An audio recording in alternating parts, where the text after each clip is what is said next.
Donc voilà, on y est. Donc ce que je vais vous montrer aujourd'hui là,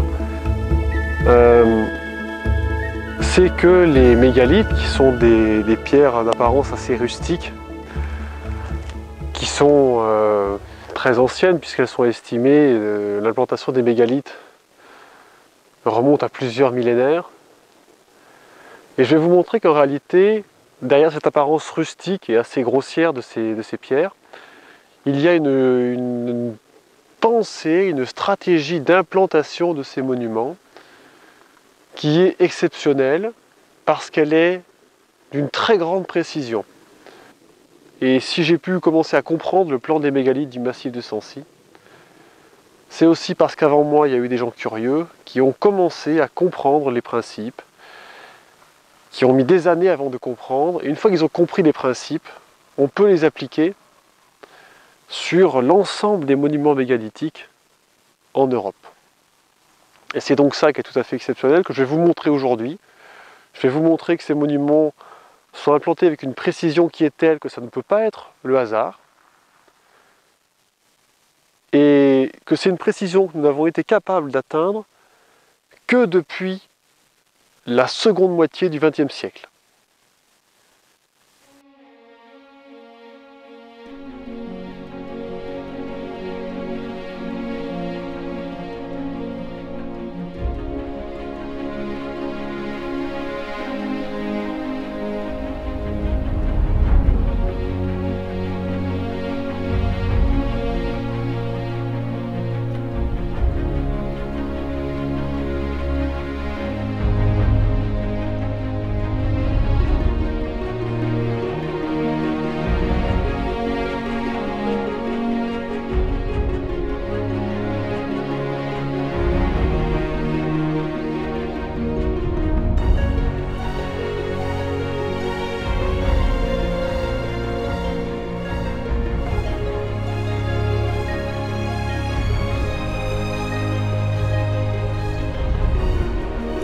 Voilà, je vais vous montrer à quel point les bâtisseurs mégalithiques étaient très précis. Nous allons tracer une ligne qui va partir du menhir de Champey et nous allons nous rendre jusqu'au menhir de Fridefond qui se trouve plein ouest par rapport à ce menhir avec une très grande précision, vous allez le constater. Lorsqu'on vise depuis le menhir de Champey, l'angle est exactement de 270,00. Pour rejoindre ce même menhir, nous pourrions tracer une autre ligne qui cette fois-ci part du menhir de Beaulieu qui se trouve un petit peu plus au nord, à plus de 23 km. Le voici, il est ici. Et nous allons rejoindre de nouveau ce même menhir qui est le menhir de Fridefond.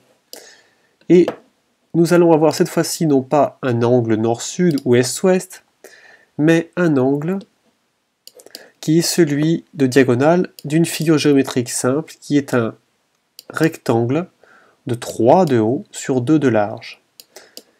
Voilà, on revient donc au menhir de Fridefond où nous avions tracé tout à l'heure un menhir, un angle qui faisait exactement 270 degrés. Cette fois-ci, vous avez un angle de 213,69 degrés, ce qui signifie que l'angle mesure 33 degrés 69 et qui est exactement l'angle de diagonale d'un rectangle de proportion 2 sur 3.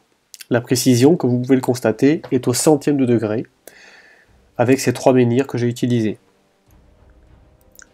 Maintenant, nous allons comparer cette précision avec des mesures qui ont été réalisées après la Révolution française par les scientifiques Méchain et Delambre, qui ont tenté de mesurer la France, du moins le méridien entre Dunkerque et Barcelone, en utilisant une méthode de triangulation qui consistait à mesurer des angles.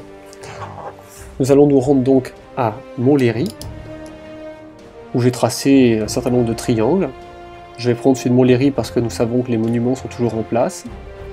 Et normalement, depuis la tour de Montlhéry, nous devrions avoir un angle qui va tracer 76 degrés. Nous allons tracer une droite depuis la tour de Montlhéry jusqu'à l'église qui se trouve à Brie, où les scientifiques ont mesuré un angle d'un de ces triangles de la chaîne. Normalement, si la valeur était exacte, nous devrions trouver un angle de 76 degrés. Or, nous avons un angle de 75,89 degrés. Nous avons une erreur ici de 11 centièmes de degré, ce qui fait que normalement, les scientifiques auraient dû mesurer quelque chose comme ceci. Vous pouvez le constater, il y a une erreur tout de même pas négligeable sur une distance équivalente à celle dont je viens de vous montrer il y a quelques instants. C'est pourquoi j'affirme que les bâtisseurs mégalithiques avaient une précision supérieure aux scientifiques du XVIIIe et XIXe siècle, et nous n'avons atteint cette précision que dans la seconde moitié du XXe siècle.